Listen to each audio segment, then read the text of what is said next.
Hey, and welcome to the first ever episode of the Neuro-Topic podcast. Today we're going to be discussing some current developments in neuroscience news, as well as my top journal recommendations for someone trying to really work on their mental health. Then we're going to discuss the pros and cons of energy drinks, and then we're going to finish up with a quick look at cold therapy. This is not going to be an in-depth look at cold therapy, just a quick look.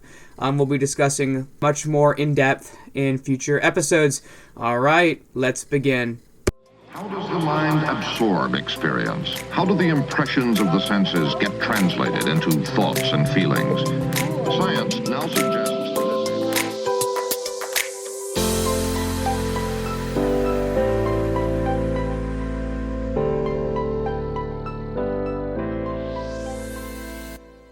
Okay, getting started this morning, we're going to look over some crazy new developments in the neuroscience world. Up first is new research promoting that wasabi has some great anti-aging properties. So basically, over a 12-week study, participants took a 6-MSITC supplement, which is a compound found in wasabi, or they were placed in a placebo. So the results showed significant improvements in both long-term and short-term memories, but honestly, it said that there was not really any improvements in other cognitive areas. So, summary, we can see that wasabi and the compound 6-MSITC has great potential for really helping in memory and long-term and short-term, and there is great potential for its use in places like Alzheimer's and other memory loss diseases and situations. Alright, on to more news. As the world continues to advance in its AI declarations, which I personally am not a huge fan of, but we're going to talk about it because it is the way the world's going, we now have some news that AI with brain implants, not my favorite idea, can predict spoken words in patients with situations such as epilepsy with an accuracy of 92 to 100%. What this means is that this new technology allows us to basically take the brain signals and waves and translate it into actual text or speech via the AI program. This is really interesting and very curious to see where this goes. I'm slightly concerned about the invasiveness of this project, but it's still news, so I'm reporting it here on this channel. And last but not least, new research on children and adolescents post-pandemic is showing that their brains have developed much faster than the healthy normal rate. This is unfortunate as it takes away a lot of their childhood and natural development, and is not shocking based upon the amount of emotional stress and pushed media-centric anxiety and paranoia surrounding the unfortunate situation. Alright, that is all for our morning news update, Neuro News update, and now we'll be getting into the bulk of our discussion. So, one thing I highly recommend to anyone really trying to take care of their mental health, as a guy, one thing we really struggle with is journaling. So, there's a couple great ways to get into journaling. First off is, grab a pen and paper. That's really my recommendation if you like to write. I recommend it for the complete customizability of having your own just blank journal. However, for some of us, we need a little bit of help thinking about what to record. So I've done a lot of research recently on journals and types of journals that are really, really good, and kind of help lay out some things you might be wanting to record yourself. A couple of those include the Bro Journal. Another one that I'd recommend is the Worry for Nothing Journal, and my personal favorite that I use sometimes is the Phoenix Journal. Some great options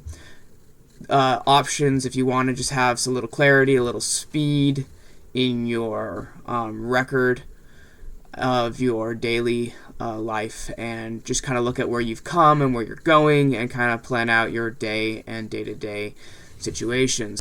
Personally, my favorite is the Phoenix Journal. It just has a great layout, a place to put in your vision board, put in the things that you want to get done for the day, the week, the month. Has some great prompts and a great way to reflect on what you did well and what you want to change in your behavior and lifestyle. It has a great way to lay out your day hour by hour and places to put in your goals and your list of priorities as well. So that's my thoughts on journals. I really think it's important that you get a good journal and you record daily in that journal. If you're religious like me, I'm a Christian, I think it's very important that you spend time recording what you hear from the Creator and also what you need in your day-to-day life as well. On top of that, I also record all of my personal prayers. I like to write out my prayers as well as speak my prayers, because I think there's an added bit of remembrance and respect when you write it out, and it also allows you to look back at what you prayed and see when the Lord answers it in His timing. There are so many benefits to journaling, I can't stress them enough. If anybody has any preferred or favorite mental health journal or journal app, feel free to just write it in the comments below, or put it in the questions and answers box provided at the bottom of this podcast. I'll be putting a poll to see how many of you guys use a mental health journal, as us guys oftentimes neglect that part of our lives. And I just see how many of you guys are into that kind of thing or would like more information about that kind of thing. So, as with anything, there are great hacks, I guess you could call them biohacks, and one of those biohacks that has both pros and cons is energy drinks. So energy drinks have been increasing in popularity ever since they really made their debut back in the early 2000s. We have some major brands that people recognize are brands like Monster, Red Bull, Ghost, Awenu. There's some others as well. These are some of the bigger and more popular brands. If I forgot your brand, please forgive me. On that note, there's some great benefits to energy drinks. They have high vitamin content, good mineral content, a lot of them. They increase alertness, they improve mood. However, there are some drawbacks, and the reality is it all depends on your intake.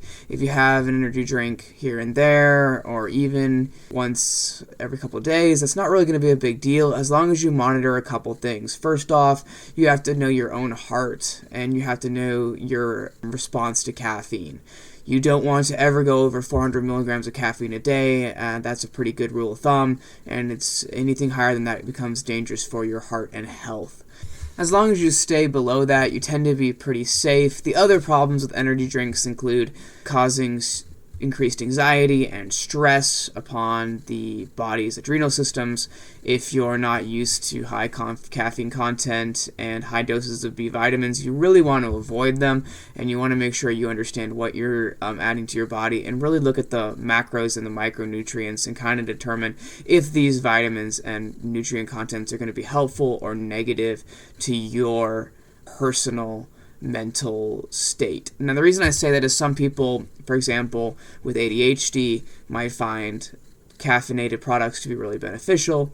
However, people with something like a very high anxiety disorder might make them even worse off than before. However, I've even found some people with high anxiety, caffeine in proper amounts actually reduces their anxiety. I'm one of those people. So it just depends on the person, and check with your doctor, but also do your own research, kind of test and things in healthy small amounts before you just go hog wild and rely on caffeine for your daily intake.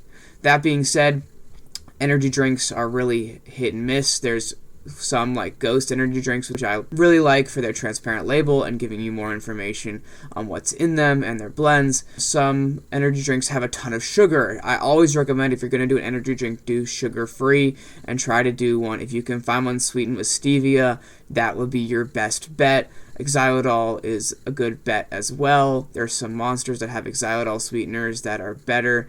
However, you still want to limit your xylitol sweeteners, especially if you have had any heart issues in the past. Personally, I'd say xylitol is very safe as long as you are using it in moderation.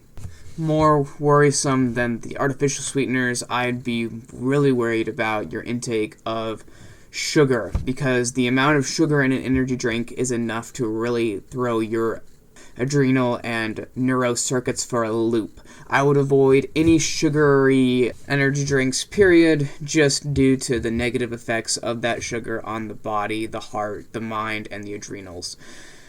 Personally, I would do a sugar-free option. Like I said, my go-to is a Ghost if need be, but really focus on getting enough sleep, taking care of your body in other ways before just relying completely on energy drinks to sustain you.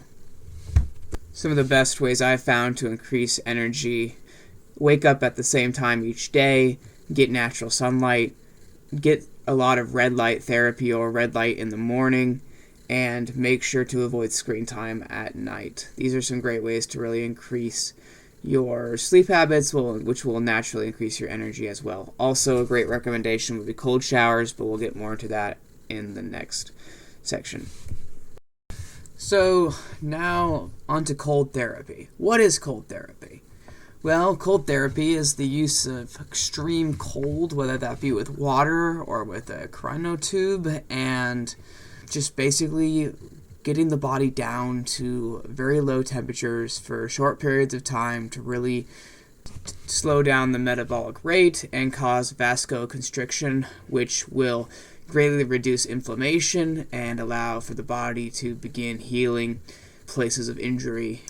So, what are some benefits of cold therapy? Well, first off, cold therapy has shown great strides in mental health, in mental wellness, in muscle healing, and it helps kind of rejuvenate the cells and kind of stir the mitochondria into action. Another thing it does is it increases the dopamine production exponentially, basically giving you a huge dope high shortly after, and with a very slow taper, so it will last for hours later. This could be really good used if you're going through a really bad point of depression. Doing some cold therapy can really boost your mood, and if you're pair it with a workout or breathing exercises like Wim Hof breathing, which we'll get into in a later episode, it can really improve the recovery of both your cellular function and your mental state, making cold therapy just a really good practice to add to any daily routine. I like to do a cold plunge every couple days if I can. I'm trying to get more into it daily. It is very hard to get started. When I first started, it was very scary and really a shocking experience, literally. But I will tell you, once you get involved with cold plunges, it will change your life. I use it, especially if I'm having a really bad day. It picks me right up out of that bad mood and puts me in like this great mindset for the next day. It also really helps for sleep if you do it before bed, and it helps with waking up if you do it in the morning. It just really revitalizes the body and the mind. I cannot stress cold therapy enough, and if you can get it into your daily routine, you will not stop reaping the benefits.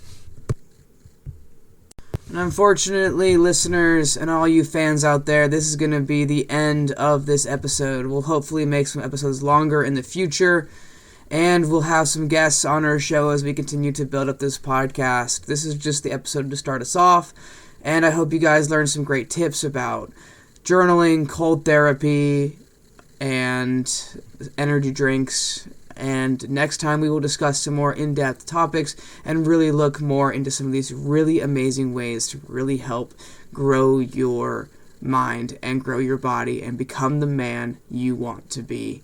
Thanks again, everybody, for coming and listening to this episode. I really hope that you guys have a great week, and you are all always in my prayers and my thoughts, and I hope that you guys have a fantastic rest of this December. Merry Christmas, Happy Hanukkah, and welcome to the new year. And one last time, thank you for listening. Sincerely, your friend and host, Joseph DeMarzo. Have a great one.